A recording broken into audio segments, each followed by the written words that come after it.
This is the VOA Special English Agriculture Report. When is a plant considered a weed? Experts at Penn State University have a simple answer. When its undesirable qualities outweigh its good qualities.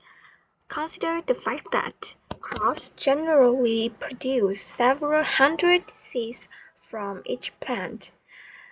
But each wheat plant can produce tens or even hundreds of thousands of seeds, and some buried seeds can survive up to 40 years or even longer. Eradicating weeds means that you have to remove all the seeds and roots so the plants will not grow back. Bad birds or the wind can reintroduce them to the land. A more common way to deal with the weeds is to control them enough so that the land can be used for planting. Experts advise using 2 or more control methods to deal with weeds. Chemical weed killers or natural treatments like corn gluten can suppress weed growth.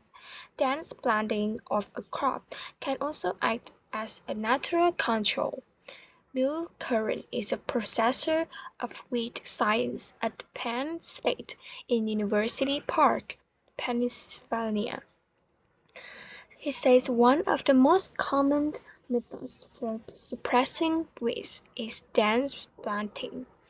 He says a dense, competitive crop that quickly shades the soil will help suppress many weeds. The seeds need light to grow, so blocking the sun will reduce weed growth. Other controls include turning over the soil, pulling the weeds, or covering them with mulch made of shredded wood, garden waste, or other material. But even mulch has its limits. Natural resource specialists point out that weeds can be transported in mulch.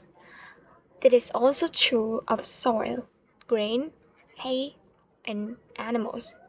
Yet, animals like sheep or goats eat weeds, so they can provide a biological control. Insects and other organisms can also act as biological controls.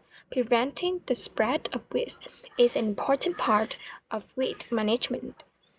Farm vehicles should be kept out of areas with weeds. If that is not possible, then clean off the equipment and your shoes while leaving. Some people burn weeds or bury them deeply or make them into mud. Professor Curran says another way to make use of weeds is to compost them. Heat is produced in the process of making organically rich compost to improve soil. The heat will kill many, though not all, weed seeds. The same is true for seeds that pass through animals that graze on weeds. Tell us about your own fight against weeds. Share your stories at voaspecialenglish.com. For VOA Special English, I'm Caroline Presidi.